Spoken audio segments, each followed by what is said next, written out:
Thank you, James, and thanks to Howard and John Luca for the invite. Hopefully, everybody can hear me. Can you hear me, James?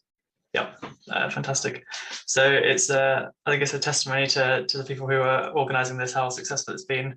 I've got my R for HTA mug from 2019, and I think it's continued to grow, having things online. So I'm here today to. Can I share my screen?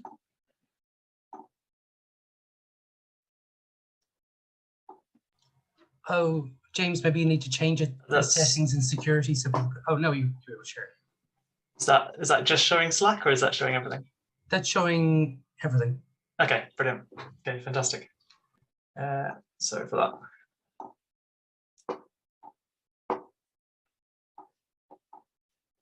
So as you'll appreciate, we like a good pun.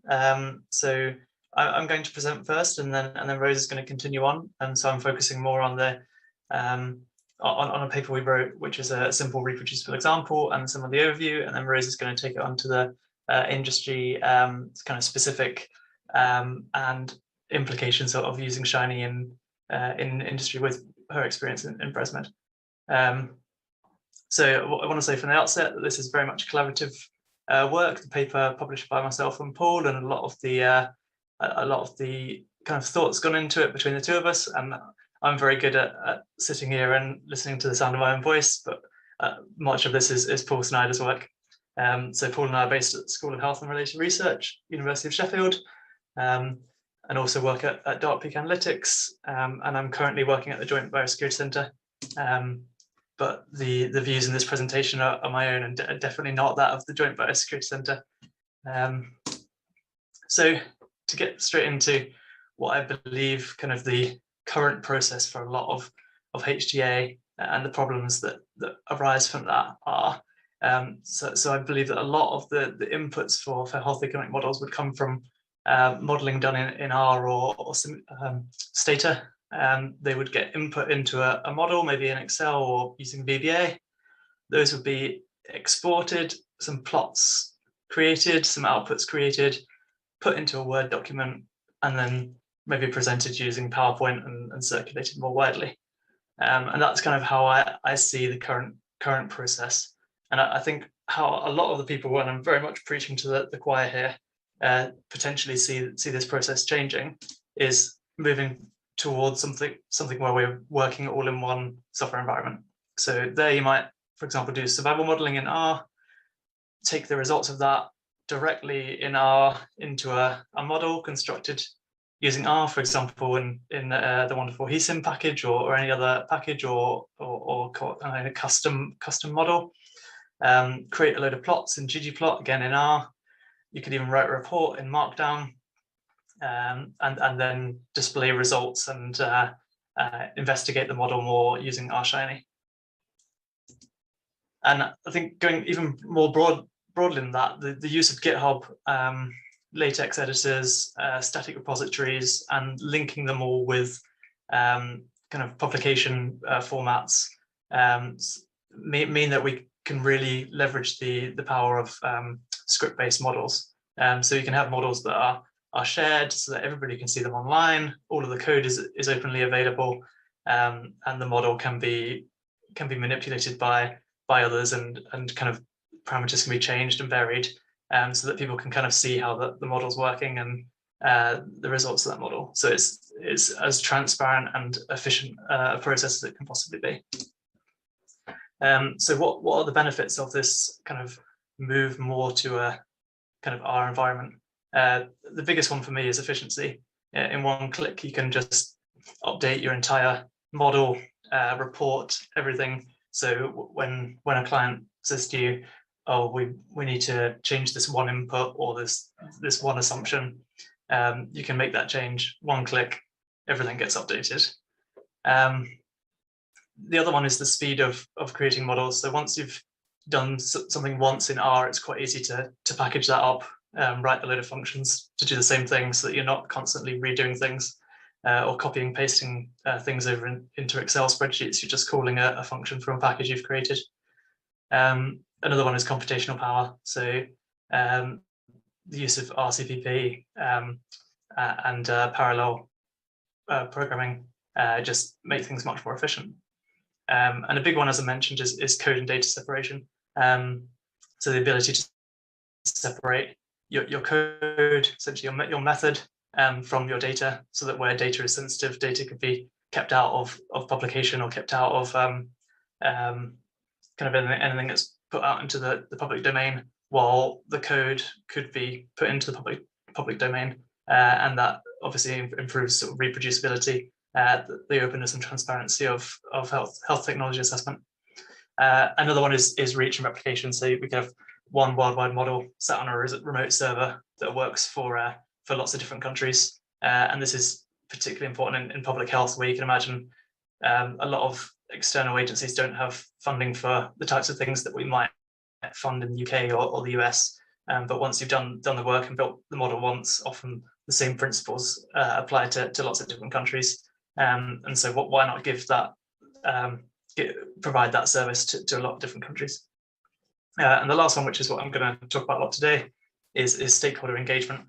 People love to play with cool web apps. It helps them get excited about modeling. It helps them become engaged with the model. And quite often, if you hand somebody a report and you say, we've done this bit of work, here are all our assumptions, the decision maker may disagree with one assumption, and that may kind of taint their view of the whole report. Just that one assumption being not aligned with their prior expectation. And so if you give somebody a web app where you say, okay, you disagree with that one assumption, change that one assumption, rerun the model, it's that assumption is not really material to the decision. That's incredibly valuable. So I think the biggest barrier to the use of R, in my opinion, is a lack of a nice graphical user interface. Pretty much everybody can open an Excel spreadsheet, play around, and roughly figure out what's going on very, very quickly. Whereas much fewer people can open up R and understand what's going on with a load of code. So with that in mind, the contribution that Paul and I felt that we could make to this kind of push and drive towards the use of R in HTA is making a simple reproducible example of how to wrap up a Markov model created by a team called DARth over in the Netherlands, but with kind of academics all over the world, into a simple Shiny app. And the idea is that this would be an incredibly simple example that anybody could follow, and then could go on from there to kind of wrap up their own models that they've written in R into Shiny apps, and then kind of continue to build those Shiny apps into more and more sophisticated applications. So I'm just going to show you really briefly this very simple app. So this is incredibly simple front end for the Six Sigma model, and the paper that I'll link in the chat in a second kind of goes into a lot more detail on what's actually happening in the Six Sigma model. But what we allow the user to change in this is just 3 very simple parameters: treatment cost, number of PSA runs, and the initial age of the population in the model. And then we have a button that allows the user to run and update the model. So obviously this is incredibly overly simplified, but it hopefully gives some indication of how we might expect the user to be able to manipulate parameters using sliders and numeric values, and then we can kind of essentially talk through how to build this in a simple reproducible example.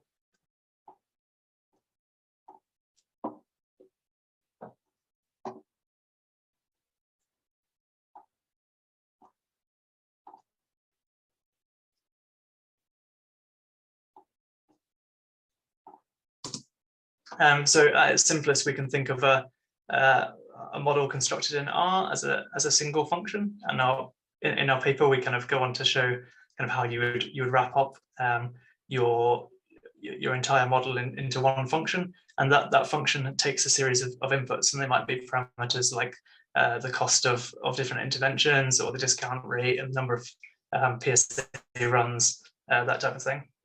And so all we're going to do is input into those inputs some shiny sliders and numeric values, and then run the model using those inputs, and then output a series of graphs and tables.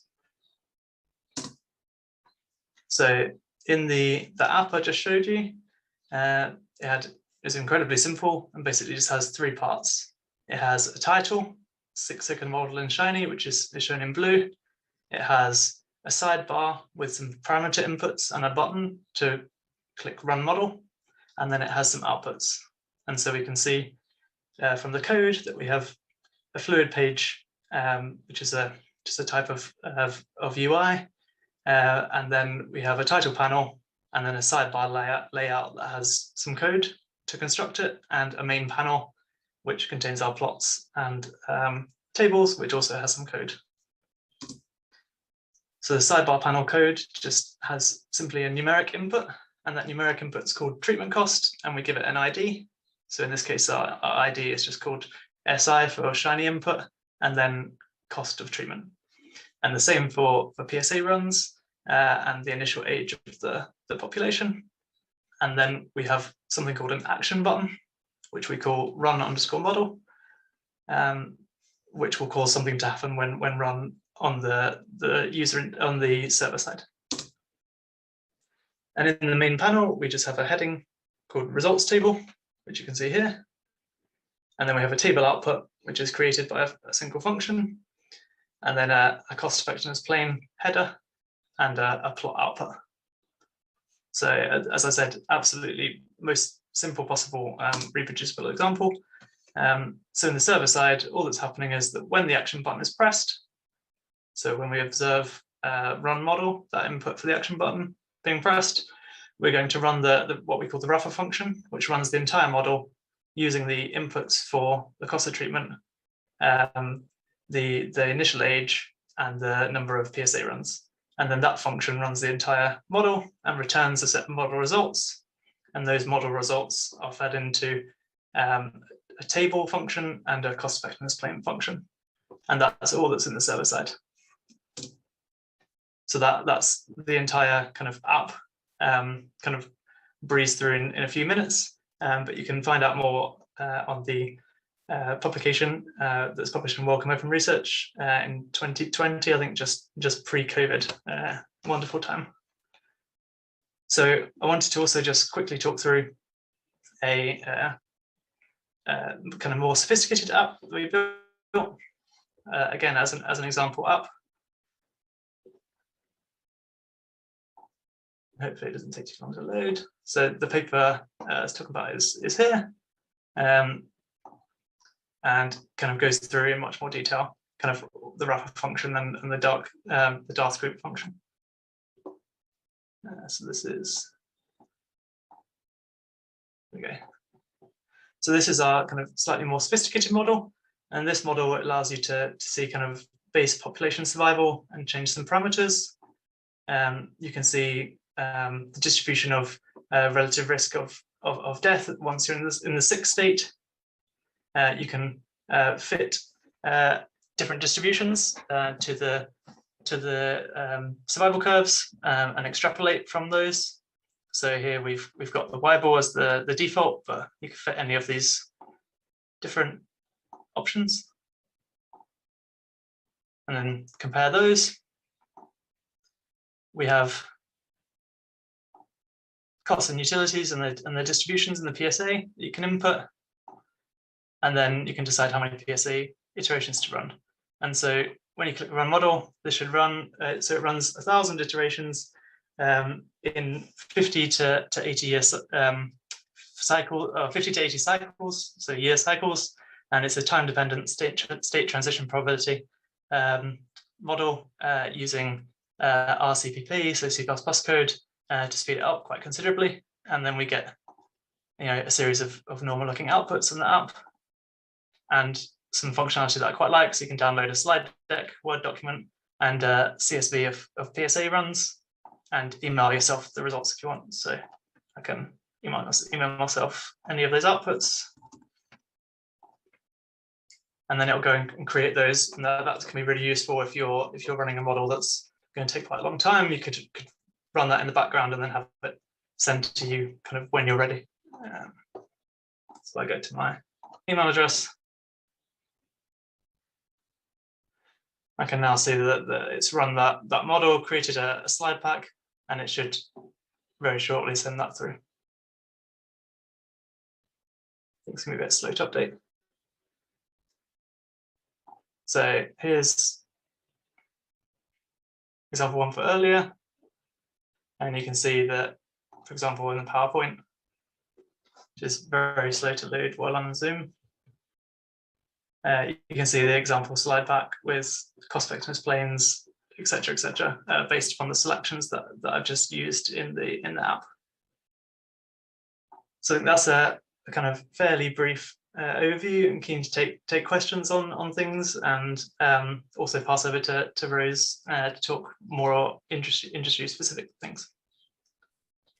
Yeah, should we take questions at the end for both our talks, given that they are related? I think that's wise. Yep. Excellent. I'm just going to share my screen then. Right. Can everyone see my slides? Lovely. Yeah. Excellent. Right. So thank you so much, Rob. So now on to part 2 of this. I am Rose Hart and a senior health economist at ResMed.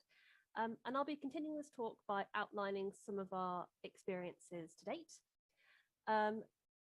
So firstly, just stepping away from Shiny, the use of R in general from a consultancy perspective is that we do use it a lot for driving our statistical analysis. Rose, sorry, it's a little bit difficult to hear you. Is it possible to speak louder or put the microphone closer? Is that right? Is that better? Is that better at all? Marginally.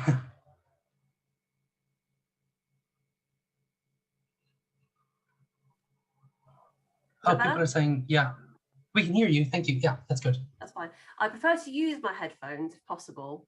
Yeah. But yeah, okay. Yes, right. This might be okay. My partner might be typing in the background, so I do apologise if that's distracting. So there is a clear preference in our models for the use of Excel. And this makes sense given where the clients are coming from. The ubiquitous availability of Excel, everyone seems to have it, even though it's not free like R is. There is a learning curve associated with alternatives. Anything different will take time. There's a HTA preference for Excel, and we'll cover that in a bit. And also there is perceived transparency advantage. And this essentially, this perception comes from the fact that Excel comes with a built-in front end, where users can immediately see graphs and see formatted tables. And this is often perceived as a more transparent than code, especially for those who are not very familiar with code. And like Rob highlighted, there are, however, significant advantages to using R that will benefit our projects. The idea that the statistical analysis and the cost effectiveness analysis can be in one place. So it's kind of end-to-end modeling from patient level data straight through to cost effectiveness analysis. And also code can be much more efficient and transparent to write, review and adapt, especially in large projects. So there is that advantage for R. But with users having to run and access codes, the reality is often that R is more inaccessible to non-R users. And that this is, as Rob said, a major barrier to the widespread use of R for modeling, but the Shiny package overcomes this. It allows users to interact directly with R functionality without actually having to directly view or edit the code. And that's the key difference. And that's the key thing that we're looking at here. So a while ago, we wanted to explore this, whether in a consultancy, it's actually feasible to be able to build a complex model for HTA, because that's ultimately where we're mostly going with this. So we want to create a model that includes a lot of the advantages of R and Shiny that Excel struggles with. So we wanted that end-to-end modeling with everything in one place, from patient data to cost effectiveness outcomes. We wanted complex statistical analysis. So, things like having the thing like matching analysis, having the parametric fitting within an app, which you can't do in Excel, but also wants a user-active front end with informative visuals. And we want to go beyond what Excel has on offer already. So we used this to create a case study, which we then published to this paper here from 2020. I will include references at the end, to basically produce an explicit comparison between Excel and R for cost effectiveness analysis. So, and the result of this was an R Shiny model was developed and an Excel model was also developed. And this was kind of validation and comparison. We shared our experiences. So this is the decision problem we developed. We wanted to be able to, we produced a hypothetical CAR-T case study. We wanted to simulate hypothetical data that was representative of this indication. So we had single arm hypothetical data and also a historical control arm, which I think we took from published evidence. We wanted to have, and in the app, to be able to match these cohorts and be able to have these user amendability of options. So we have to play with the covariates who actually are matching on. And then from that, take the match data and be able to extrapolate them using both parametric distributions and also mixture Q modeling. And also in the app, finally, we wanted to be able to model this for state transition models and also partition survival analysis. You know, so we really wanted to throw everything at it, really, because this is how we see if it's feasible. And after that, export the outcomes to Microsoft Word, so into the report, you know, just a basic template sort of thing. So this is successful.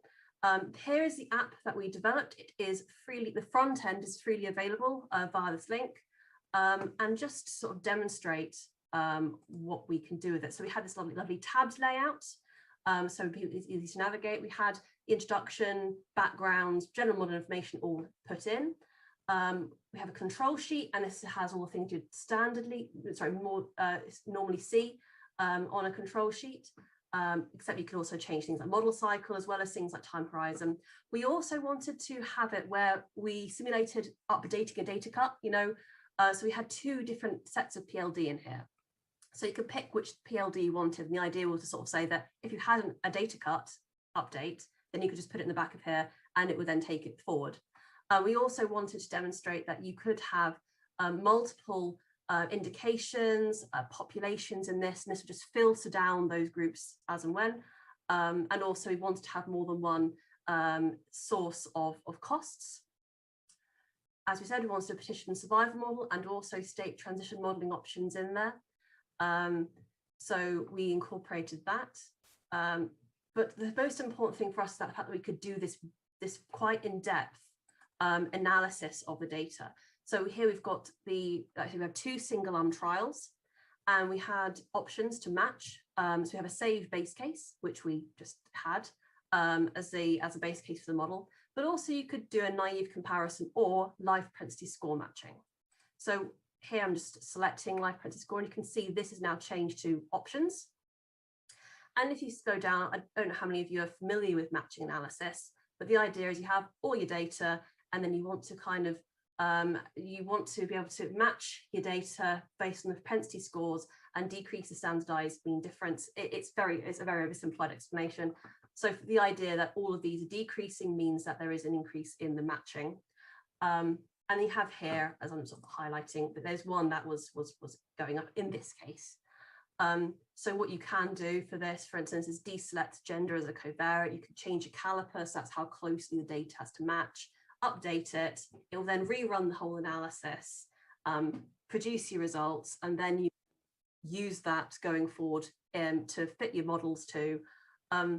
You can see here, for instance, we've got, it's not just, you know, here's your data, it's done. You can see how close the match is. So we had a perfect match there. You can see this is the propensity for all the data, both trials. You can see it's the match scores, and this is the scores that weren't matched. So you can see what that looks like. There's also things like the variance and the statistics surrounding that data. So this is all a very, very powerful analysis that people can have access to. This is something that usually you don't sort of see. You've got statistics. You can compare the all data and the match data and the different outcomes. And here's the characteristics of the match data set. It's all there. And usually it's not. Usually it's just increasing the availability and the accessibility of these really complex analyses, which is a double-edged sword, but that's another story. From there, it takes that match analysis and then uses it in the data. You can see the KMs, the log cumulative hazard plots. So you can take this forward and it would fit the data. We've fitted it, got stratified, hazard ratio, and also mixture cure modeling options for both the comparator and the intervention. And this is where you can then, this is the live data. It fits the parametric models. You can have a look at the AIC and BIC statistics, can change the time horizon. So this is good for expert elicitation, taking them through the story and be able to hover over and see, you know, what's happening at time points, the differences for different curves, be able to compare against the KM and be able to sort of say, actually, we don't want those two curves. What about these three? Are they appropriate? You know, so you can take people through a story using this kind of technology, and that hovering, it all contributes to be able to take the user through. This is something that isn't available in Excel. And then we're very, very happy that we found we could use using Shiny. So once you've selected your curves, you've done all that, we've got the results. You know, we have the standard, you know, we'll run the model for the active settings. You've got your disaggregated, your incremental analysis, everything that you would generally expect to be in a HTA model is in this model. Got all our curves and outputs, but also we have the bunch as well. You can have, you know, output the patient flow sheets, so you can see those as well, and also generating a report. Like Rob said, this doesn't have a capacity to email, although we have got our models with that functionality. So it'll, you know, paste your model result, create a table of contents. And the dream, I mean, the absolute dream for somebody who's writing a HTA submission is that you can have your HTA template in the back. And every time there's an update, which, let's face it, you know, near the end, it can be updates, you know, or someone at the 11th hour decides to change your covariates to your matching analysis. You just click your covariates you don't want, rerun the analysis, output it to the report. You have to do a bit of your own, you know, thinking of you know, how to interpret, but that's all you have to do. It will take out all the copying and pasting, so you can spend more time thinking and not just copying and pasting tables. So that's really good. I mean, this is a very whistle-stop tour, so, but I just want to highlight, you've got your probabilistic and your deterministic analyses in here. There's things like mold diagnostics that we can incorporate. And there is also the option, we have got big parameters tables in here, so you can change distributions, your ranges, your standard error. You've got the live model switches and the curve parameters. So everything, my rule of thumb is everything that I think somebody would want to see in an Excel model is in here. So this was our proof of concept that this can be done. So we made a Excel model, which there isn't time to really go through, but everyone's seen Excel models. So here's our comparison between the two. Obviously, the analytical capabilities are much higher in Shiny. We could do that matching analysis, that extrapolation, parametric extrapolation. There's also the potential for equivalent data safety. I know I put the patient level data in here, but there is a version of this model that's not online where you push a button, it copies and pastes all the whole model to another project folder and strips out all the patient level data and only use the covariates. So you can have, you know, your HTA ready version where you're not submitting all your patient level data, but it will keep all the functions that you have used to analyze the patient level data. So it's all there. Model building for R did take longer than Shiny. I'm more experienced in Excel than Shiny. At the time I was. So it did take a lot longer, but the fact that when you do updates, it's so much quicker, things like in data cuts, updates, matching analysis and all that. So it depends on the sort of project you're doing. Many of the efficacy inputs in Excel, though, did require analysis to be coded in R anyway. So even if you weren't doing the model in R, you still have to do the matching analysis, the parametric extrapolation, all that. In R, because you can't do it in Excel, obviously. Both models were easy to navigate for non-technical and technical users. Shiny, there was the advantage that everything was in one place. There's some transparency advantage there. And also, like I said, the Shiny model is far more adaptable. And you can enter modeling that outputs to Word and PDF. But just neither good nor bad, the R Shiny does require an internet connection. So now I'd like to quickly go through the model development workflow that we have adopted internally to effectively be able to code these Shiny apps for multi-team projects. These are the big Shiny apps. So once you've sort of learned and are thinking about Shiny, if you're having these big projects, these scalability, then this is something that you might want to consider. So like this test, take the learnings from the papers that we did, like Rob's diagram, he had the inputs, the functions and the outputs. This kind of follows that. You have the informing the model part, which is the very step one. This is your bread and butter for all models. In Excel, you can take it for granted. You've got your data table on a spreadsheet. you can reference it with just by clicking on it. You've got named ranges. You don't have that in R. You need good data discipline. So informing the model, having that foundation is very important for a big model. You then develop your full model independent of Shiny, where you've got your, you're planning the content as you're designing both. And as you're developing this, you end up creating kind of bank of functions. And then eventually, once you've got a full model developed independent of Shiny, so your function bit, you then have your outputs, your sort of your front end. And because you've already got this, it's easy to validate, QC. So this is a lot easier to develop because of that. So this is really good also for parallel working within a big team. So you've got different people in different bits. And also training up individuals. They're starting here where they should be, that data discipline, slowly building up the skills. So if you're new to Shiny, this is something that you have to start making sure that you have that good workflow.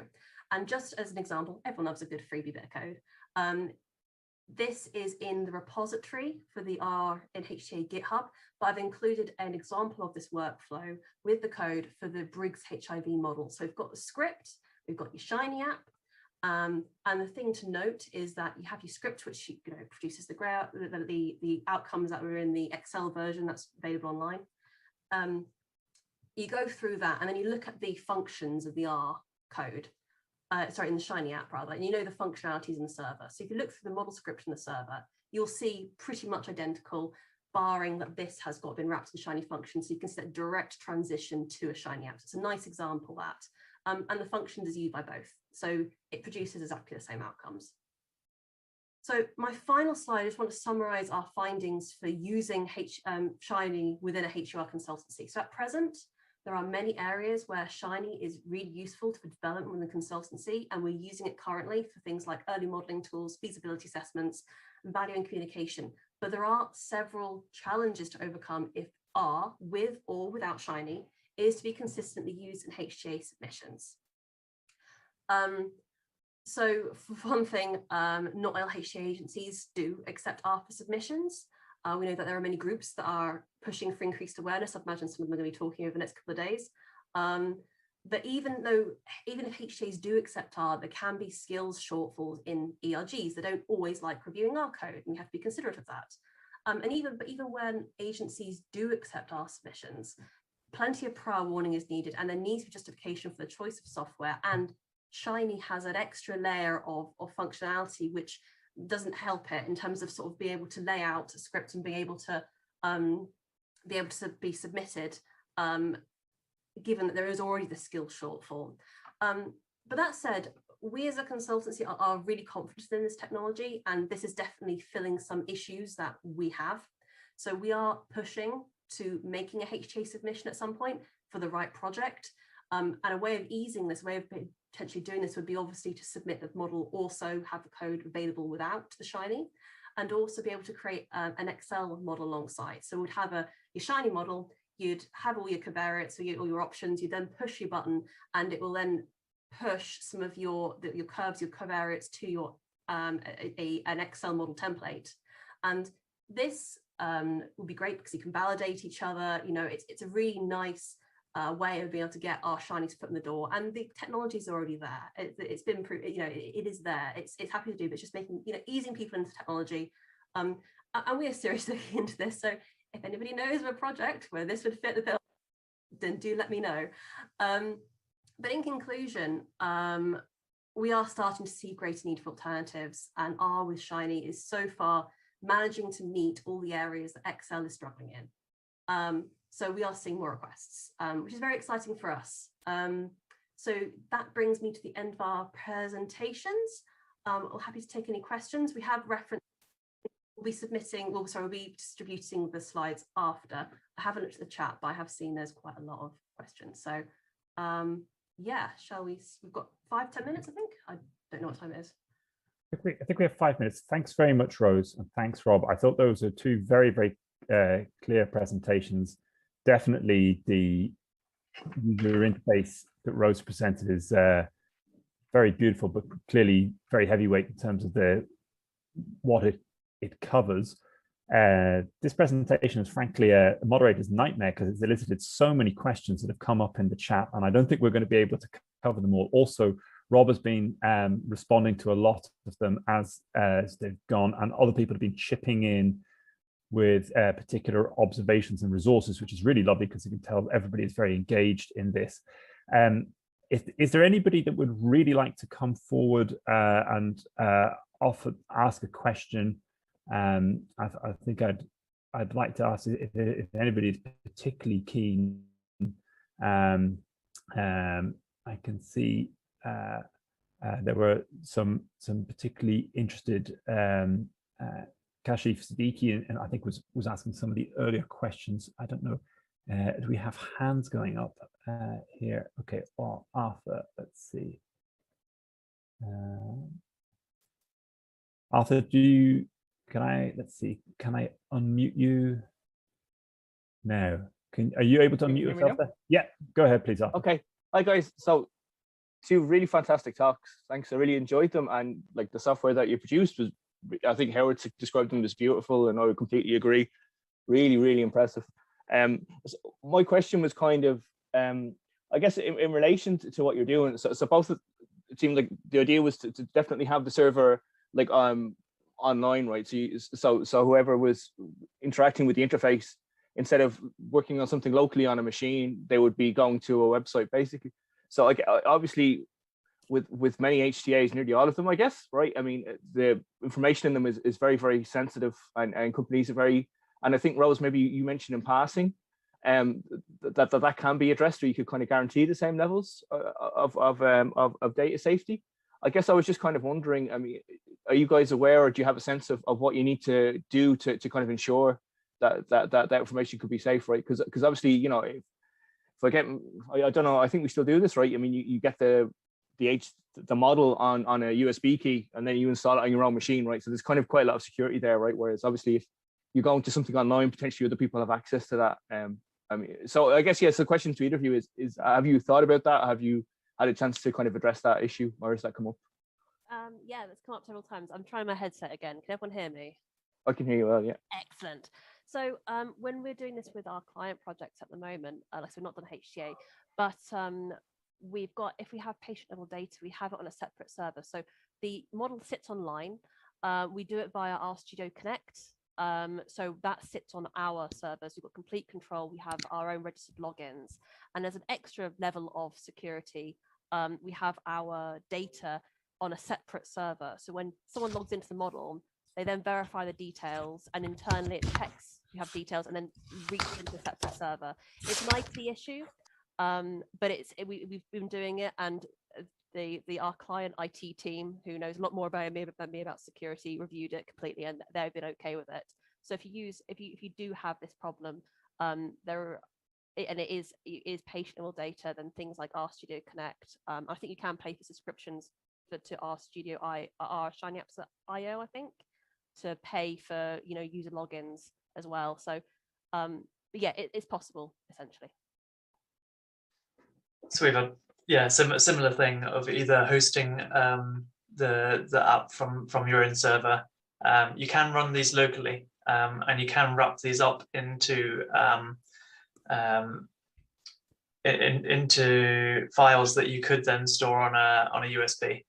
So it is possible to do that using a package called Electron, which basically takes R and Shiny and everything else, puts it all into one executable file, and then you could carry that around on a USB with you. Trouble is, they tend to be quite big files, so they're a bit cumbersome compared to an Excel file. But I think this is something that comes up a lot, and it is something that I think will gradually be addressed, and concerns will gradually decrease, because so much data, very sensitive, secure data, is held on online servers. This isn't something that's unique to HTA, and eventually I think people are going to get less concerned and less worried about having stuff on like Amazon server or wherever else, because it's much more secure than giving somebody a USB or emailing it or something. So yeah. Okay, Gianluca, I see you have a hand up. I'm asking for extreme brevity. Yes. Only to add to the very good answers that we've heard already, that you can effectively package your Shiny app as if it were any other R package. And so you can install it to your machine, and then you can carry your own laptop, which may be fully secure. And as a modeler, you can go into the nice meeting. You can go into your clients with the web app that doesn't run anything on the cloud. So there are ways around it. Super. That was a brief comment. That was fantastic. Well, thanks very much. That was an absolute zinger of a start for the. So I'm really pleased. That's thrown down the gauntlet for everybody else. So I'm just going to go back and share my screen so I can bring up the next presentation. So we should